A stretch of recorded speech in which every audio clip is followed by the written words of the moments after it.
ഈശോമിശിഹായ്ക്ക് സ്തുതിയായിരിക്കട്ടെ. പ്രിയപ്പെട്ടവരെ, ഇന്ന് ഈസ്റ്റർ തിരുവുത്ഥാന തിരുനാളിൻ്റെ ആശംസകൾ എല്ലാവർക്കും നേരുന്നു. ഇന്നത്തെ ചിന്താവചനത്തിൽ ഈശോയുടെ ഉയർപ്പിനെക്കുറിച്ചുള്ള ചില ചിന്തകളാണ്. ഉയർപ്പ് ഞായർ അതിരാവിലെ ഇരുട്ടായിരിക്കുമ്പോൾ തന്നെ മഗ്ദലേന മറിയവും മറ്റു സ്ത്രീകളും ചേർന്ന് യേശുവിൻ്റെ ശവകുടീരത്തിൻ്റെ സമീപത്തേക്ക് വന്നു. ദുഃഖവെള്ളിയാഴ്ച ഏറെ വൈകി നടത്തിയ യേശുവിൻ്റെ ശവസംസ്കാര ചടങ്ങിൻ്റെ ബാക്കി ഭാഗങ്ങൾ പൂർത്തിയാക്കാനാണ് നേരം വെളുക്കും മുമ്പേ അവർ കല്ലറയിലേക്ക് വന്നത്. എന്നാൽ യേശുവിൻ്റെ കല്ലറ ശൂന്യമായിരിക്കുന്നതായാണ് അവർ കണ്ടത്.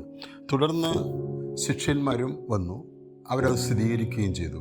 യേശു മരിച്ചവരിൽ നിന്നും ഉയർത്തെഴുന്നേൽക്കേണ്ടിയിരിക്കുന്നു എന്ന തിരുവെഴുത്ത് ശിഷ്യന്മാർ അതുവരെ മനസ്സിലാക്കിയില്ല എന്നാണ് യോഹന്നാൻ സുവിശേഷത്തിൽ നമ്മൾ വായിക്കുന്നത്.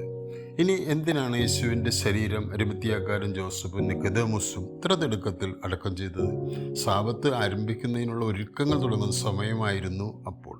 നിങ്ങൾക്കറിയാമെന്നറിയില്ല, യഹൂദരുടെ ഒരു ദിവസം ആരംഭിക്കുന്നത് സന്ധ്യ കഴിയുമ്പോഴാണ്. അതായത് സൂര്യാസ്തമയത്തോടെ ആ ദിവസം അവസാനിക്കുകയും അടുത്ത ദിവസം ആരംഭിക്കുകയും ചെയ്യും.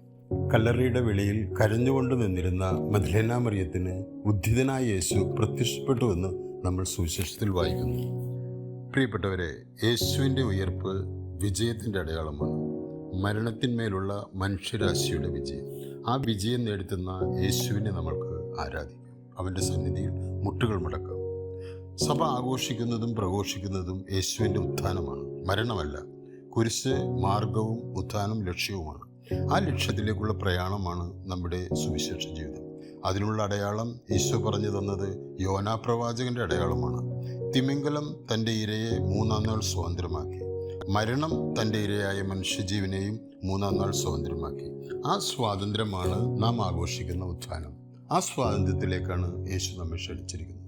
അതുകൊണ്ട് ഓർക്കുക, ഒഴിഞ്ഞ കല്ലറ ക്രിസ്ത്യാനിയുടെ അഭിമാനമാണ്. കൂടെ ഓർക്കുക, ഒഴിഞ്ഞ പള്ളികൾ നമുക്ക് അവമാനവുമാണ്. എല്ലാ കല്ലറകളും ഒരിക്കൽ ഒഴിയും അവൻ്റെ 2-ാം വരവിൽ. ആ സ്വാതന്ത്ര്യം നമ്മൾ അനുഭവിക്കുകയും ചെയ്യും. ദൈവം നമ്മെ അനുഗ്രഹിക്കട്ടെ. ആമേൻ.